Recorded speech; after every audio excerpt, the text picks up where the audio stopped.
إلى حضرة النبي المصطفى محمد صلى الله عليه وسلم وعلى آله وصحبه بسم الله الرحمن الرحيم. الفاتحة. بسم الله الرحمن الرحيم. الحمد لله رب العالمين الرحمن الرحيم إياك نعبد وإياك نستعين اهدنا المستقيم صراط الذين أنعمت عليهم غير المغضوب عليهم. قال المصنف رحمه الله ونفعنا به وبعلومه في الدارين آمين ya rabbal alamin. Para jamaah salat subuh yang dimuliakan Allah Subhanahu wa taala, alhamdulillah di hari yang kelima ini Allah masih memberikan kita kekuatan untuk menjalankan ibadah puasa dari pagi hingga malam hari terus berlanjut. Mudah-mudahan Allah memberikan kita kekuatan sampai di akhir Ramadan nanti. Salah satu hal yang bisa menambah bobot ibadah puasa kita yaitu pengetahuan kita tentang hakikat puasa itu sendiri, sehingga dalam menjalankan ibadah puasa kita bukan sekedar menahan lapar dan minum, tapi bagaimana puasa kita itu lebih bernilai dengan amalan-amalan sunnah, ya. Amalan-amalan sunnah yang ada di dalam bulan Ramadan itu sendiri. Pada pagi hari ini kita sedikit membahas tentang adabus siyam, adab-adab etika orang yang berpuasa. Ya.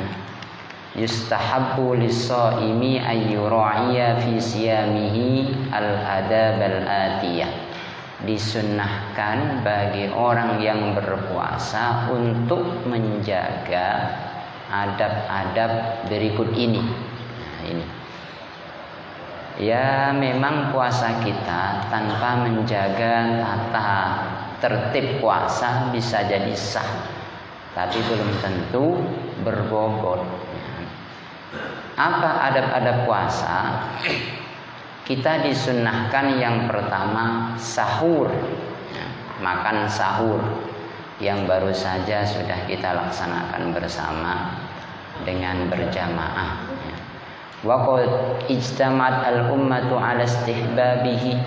Semua para imam sepakat atas kesunnahan hukum sahur. Nah, namun sahur ini karena sunnah, meskipun tidak sahur ketika kita melakukan ibadah puasa, la ismah, tidak ada dosa, tidak apa-apa, tapi puasa kita kurang berbobot gitu. Misalnya kita berbuka puasa makan banyak itu sampai kekenyangan, sampai ketika kita tidur pagi mau bangun masih rasa kenyang. Waduh, gak usah sahur, sudah masih kenyang, ya.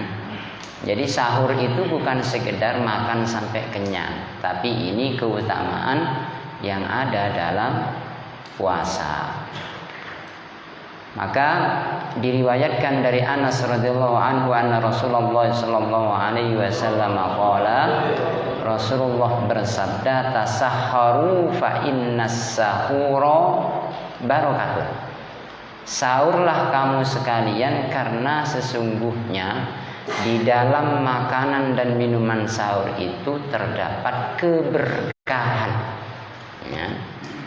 Keberkahan itu sesuatu yang menjadikan badan kita ini merasa tenang, selalu tergerak dalam kebaikan, itu berkah.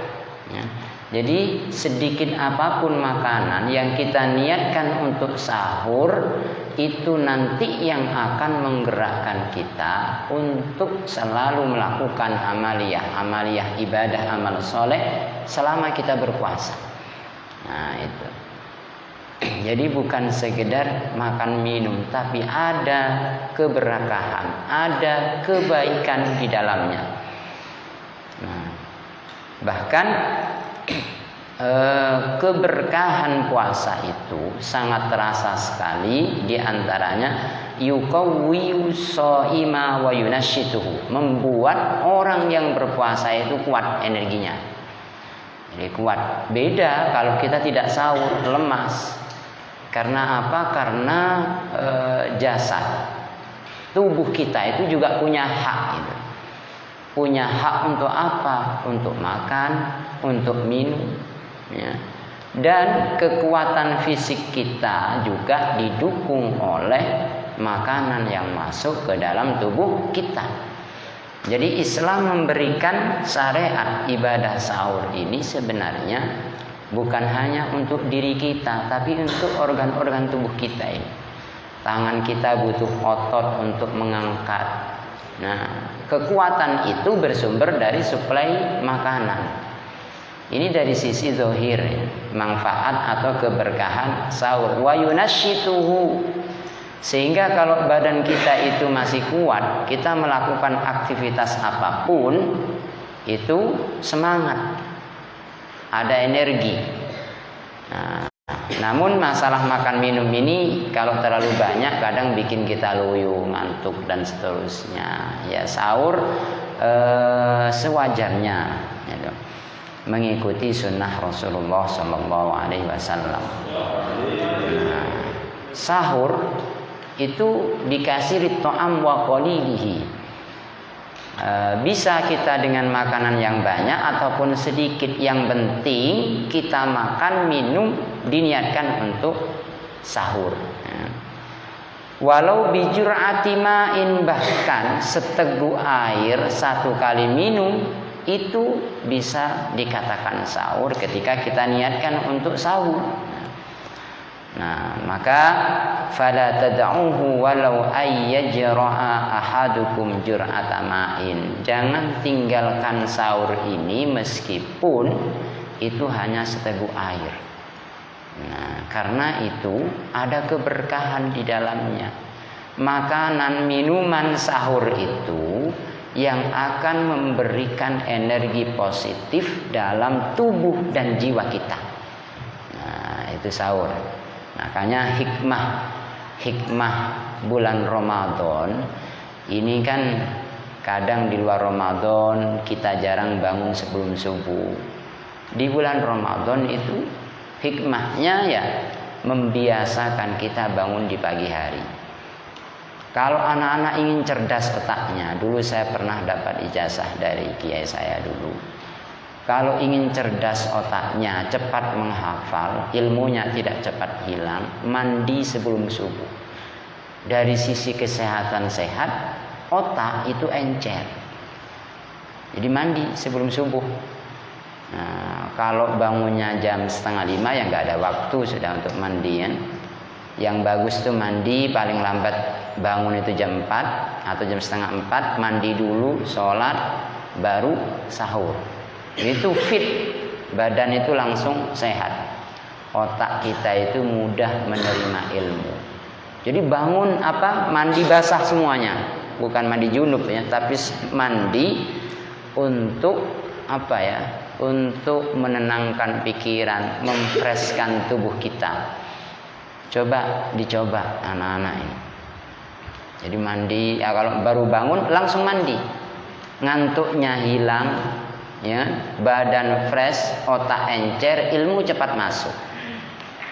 Kalau dingin bagaimana? Dingin kan 1-2 kali ini siraman. Kalau sudah ini ya tidak dingin lagi. Justru ketika sudah terbiasa mandi pagi sebelum subuh ini ya, setelah mandi itu rasanya hangat.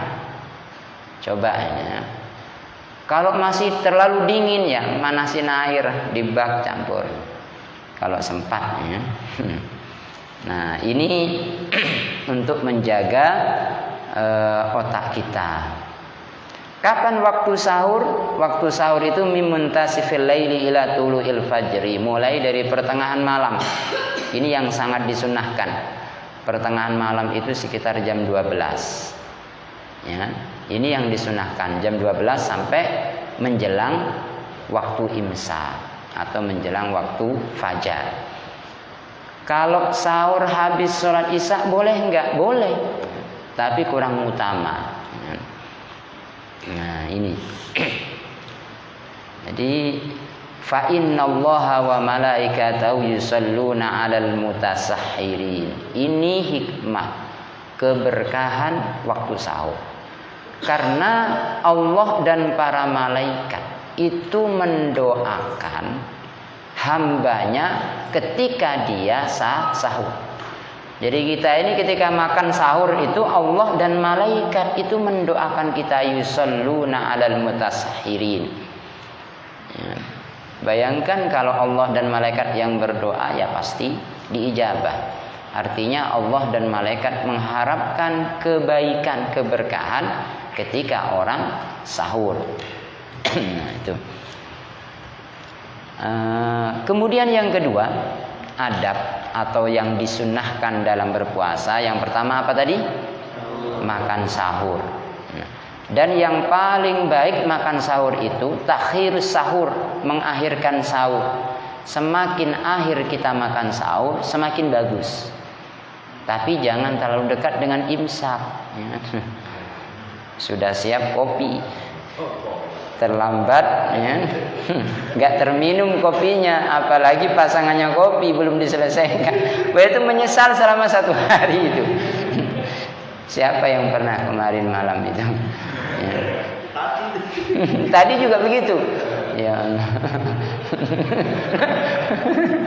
Jadi syukurilah, ya, syukuri apa yang ada. Yang kedua, sunnah adab berpuasa itu takjilul fitri, menyegerakan berbuka puasa. Kalau sahur semakin akhir semakin bagus, kalau buka semakin cepat semakin bagus. Jadi maghrib langsung buka. Kadang ada orang, wah biar tambah puasanya saya perpanjang, saya habis sholat isya baru buka, tambah kurang baik. Jadi takjilul fitr atau menyegerakan buka puasa. Nah, dalam sisi zahir ternyata Allah betul-betul memperhatikan hak tubuh kita ini. Setelah seharian tidak kemasukan makanan, ketika sudah pada waktunya cepat kasih haknya. Nah, wa yustahabbu lis-shaimi ayyu'ajjilal fitra mata tahaqqaqa ghurubis syamsi. Mulai kapan kita berbuka? Mulai terbenamnya matahari. Kalau matahari belum terbenam jangan, ya. Jadi matahari terbenam, sudah masuk waktu maghrib, baru cepat-cepat kita makan buka puasa bersama. Apalagi kalau dilakukan sama-sama kayak kemarin itu keberkahan akan numpuk-numpuk, tambah-tambah. Keberkahan mencepatkan buka puasa, keberkahan jamaah. Coba sekarang bapak-bapak semuanya, beda enggak kira-kira kita buka puasa sendirian dengan rame-rame? Beda. Kalau rame-rame itu semangat makannya itu enak, ya. Pikirannya itu plong, rileks. Pikiran ketika makan itu akan mempengaruhi proses pencernaan makanan dalam tubuh. Kalau kita makan lagi sedih, lagi bingung, pencernaan itu lama, sehingga mengganggu kesehatan dalam tubuh kita. Tapi ketika kita makan dalam kondisi fresh, happy, ya, maka insya Allah itu lebih mempercepat pencernaan makanan. Maka Rasulullah bersabda, la yazalun nasu bi khairin ma ajjalul fitra. Jadi manusia itu ketika berbuka puasa, selama itu pula dia berada pada kebaikan. Nah ini.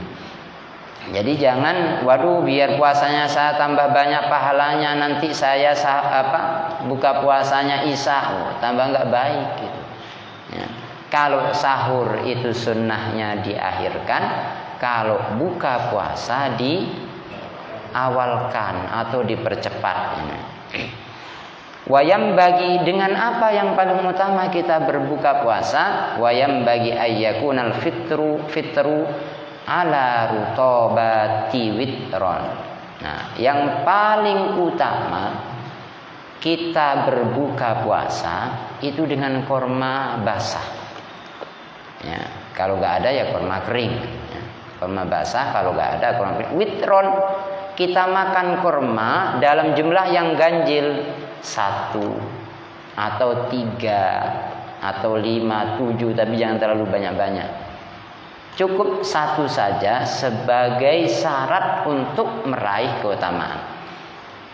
Kemudian setelah kurma baru air.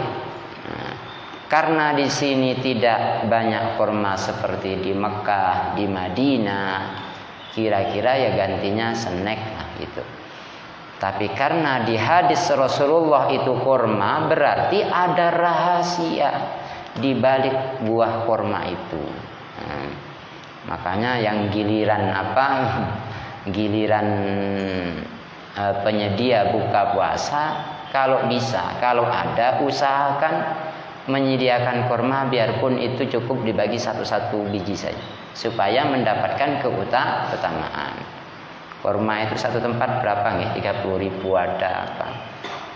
1 buat syarat lah kira-kira.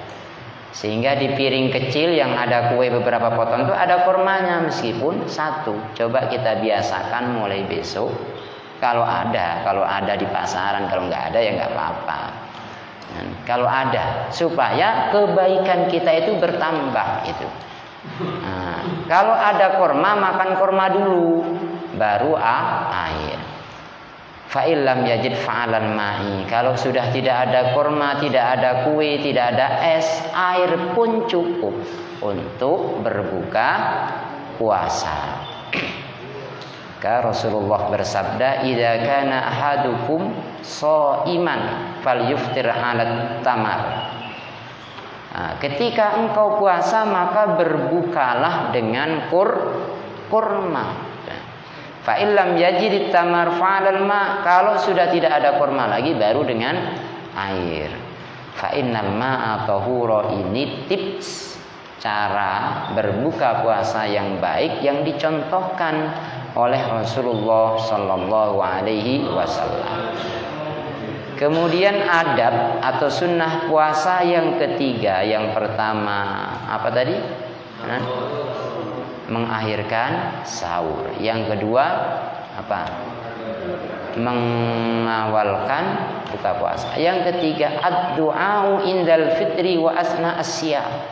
Perbanyak doa ketika berbuka puasa dan ketika di pertengahan puasa. Siang hari, sore hari, selama berpuasa, itu waktu-waktu di mana Allah mengabulkan doa. Nah itu. Jadi doanya orang yang berpuasa beda dengan doanya orang yang tidak berpuasa. Jadi bapak-bapak semuanya, kalau ada masalah, perbanyak minta kepada Allah ketika kita berpuasa. Misalnya masalah usahanya macet. Selama puasa, selama sholat 5 waktu, habis subuh, habis zuhur, habis asar, perbanyak doa. Minta. Allah itu kan tidak membatasi apa yang kita minta. Apapun selama itu untuk kebaikan, insya Allah Allah akan kabulkan. Terlebih di saat kita dalam kondisi puasa, terutama ketika berbuka puasa. Nah, ya, makanya kenapa santri sama-sama Allahumma laka sumtu wa bika amantu wa ala rizkika aftartu bi rahmatika ya arhamar rahimin. Allahumma laka sumtu, ya Allah, laka untukmu sumtu, kami berpuasa, saya berpuasa. Wa ala rizkika aftartu, dan atas rizkimu lah kami, saya berbuka puasa. Wa ala rizkika aftartu, terus apa lanjutannya? Oh, wa bika amantu dulu, wa bika amantu, dan denganmu kami beriman. Wa ala rizkika aftartu, dan atas rizkimu kami bisa berbuka puasa. Bi rahmatika, dengan rahmatmu, kasih sayangmu, ya arhamar rahimin, wahai zat yang maha pemberi kasih sayang. Nah itu. Sambil kalau berdoa itu sambil diangan-angan artinya. Beda. Nah ini yang jarang saya terangkan. Beda kita berdoa tahu arti dengan tidak. Ini beda. Ya. Berdoa niku kan artinya meminta. Ya. Maka Allah itu lebih cepat mengabulkan permintaan seseorang kalau yang minta itu tahu maksudnya. Misalnya anak-anak gak tahu artinya, ada bahasa Inggris doa, ini doa bahasa Inggris, dia baca. Ya Tuhan, pokok pakai bahasa Inggris, dia sendiri tidak tahu. Malaikat pun bingung ini orang minta apa ini. Nah, jadi doa itu kalau bisa adab doa jangan terlalu panjang-panjang. Kalau bisa tahu artinya itu. Makanya setiap doa dalam sholat itu harus dihafalkan artinya ini. Ini para santri ini harus hafal. Sehingga ketika kita doa tahu artinya betul-betul memahami kita minta apa kepada Allah. Ya. Sehingga Allah tahu oh yang dia butuhkan itu yang ini. Nah, ini salah satu mempercepat doa kita dikabulkan oleh Allah. Jadi walaupun sekedar ucapan Allahumma lakasumtu, ya, itu kalau dikabulkan maka Allah akan menambahkan rizki kita. Wa ala rizkika aftartu, itu sebagai wujud rasa syukur kita atas nikmat Allah. La in syakartum la azidannakum. Kalau kita syukur Allah akan tambahkan itu. Makanya alhamdulillah tahun ini ada perkembangan. Kalau tahun kemarin hari kelima masih belum full sampai 30 hari, tapi ini sudah hari ketiga atau kedua semua sudah full daftar muhsinin untuk takjil sampai sahur. Sudah full, luar biasa, berarti ada perkembangan ini. Saya kemarin ngobrol dengan Mas Hasan, Mas Tris, nanti kalau santri banyak bagaimana? Ya kalau santri banyak jamaah tetap buka puasa di sini, santri ke bawah. Syukur-syukur kalau semua santri bisa 1-2 tahun siapa tahu sampai 100 misalnya. Ya, insya Allah saya yakin jamaah ini masih bisa memberikan makan santri selama Ramadan walaupun nanti santri banyak.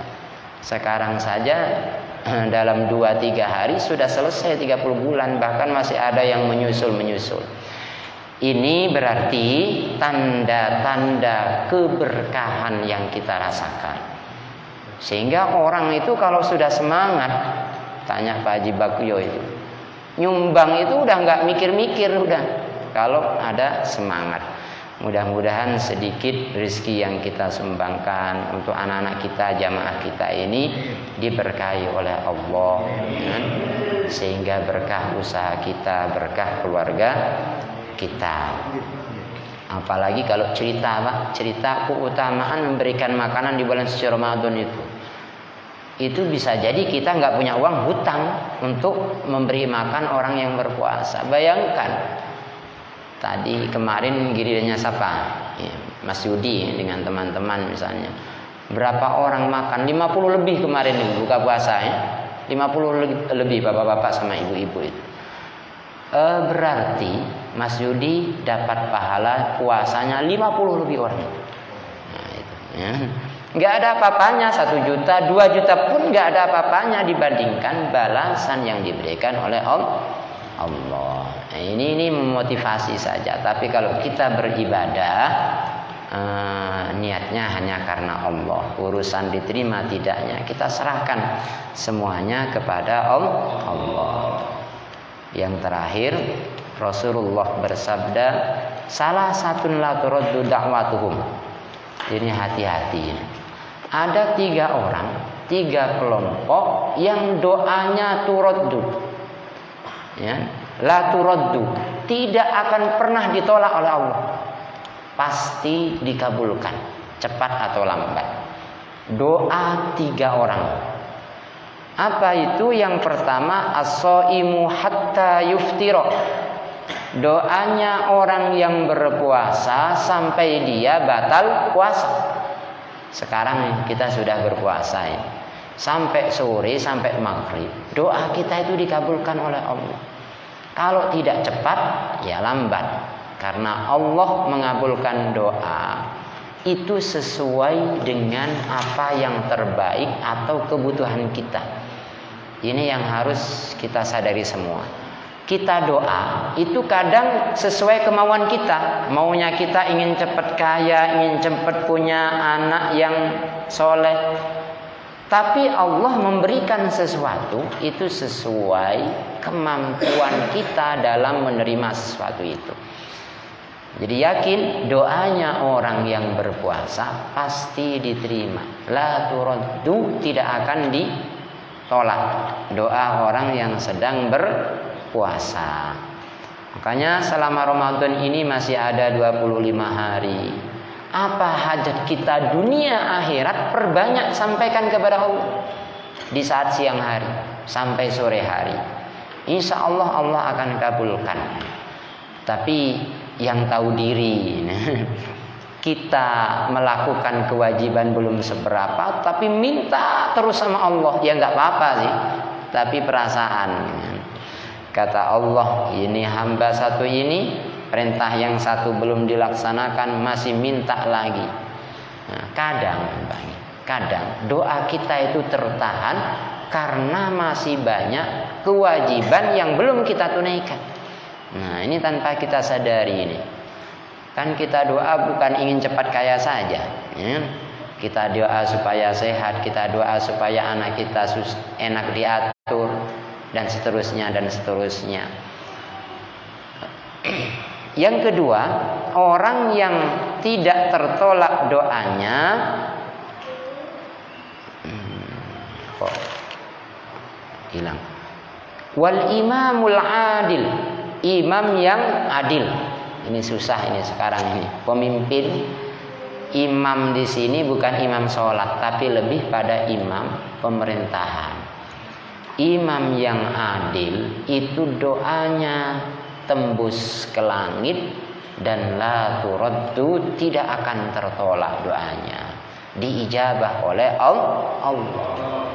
Makanya kalau ada kunjungan pemimpin siapa yang adil, kita banyak-banyak minta doa. Walaupun zaman sekarang ini susah kita cari pemimpin yang adil, kan.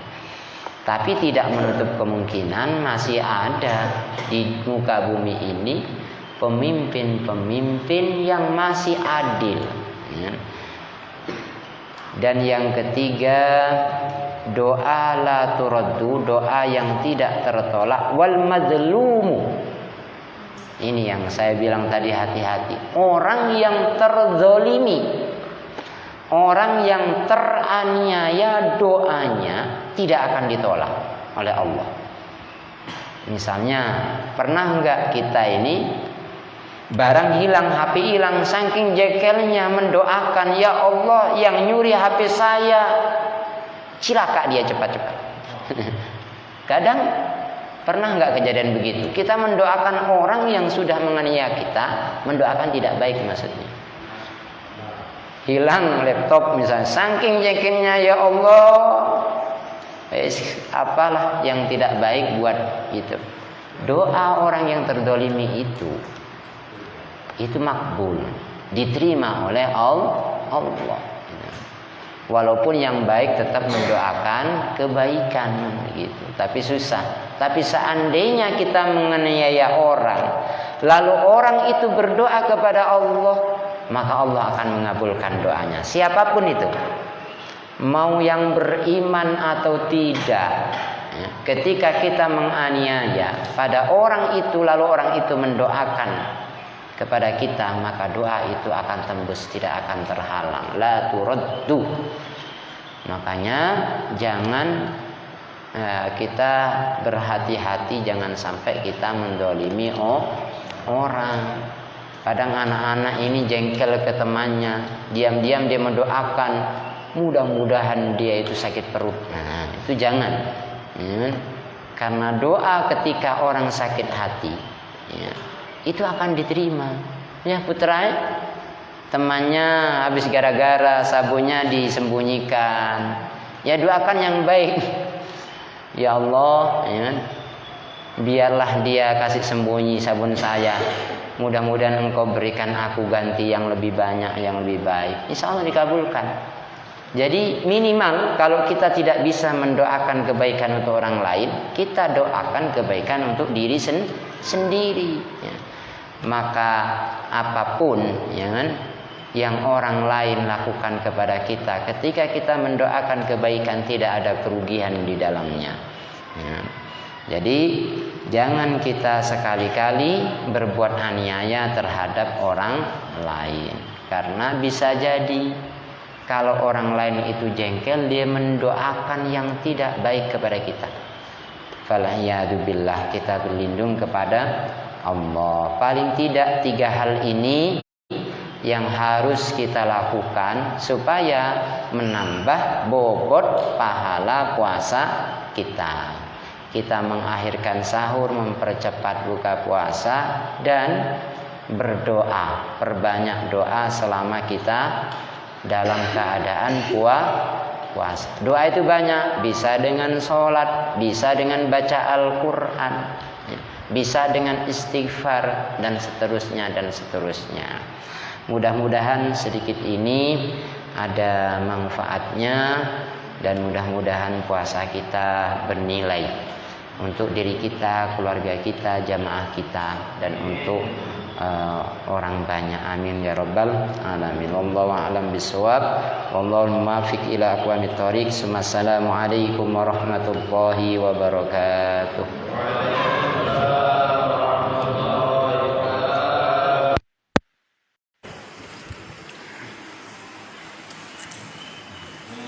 Bukan.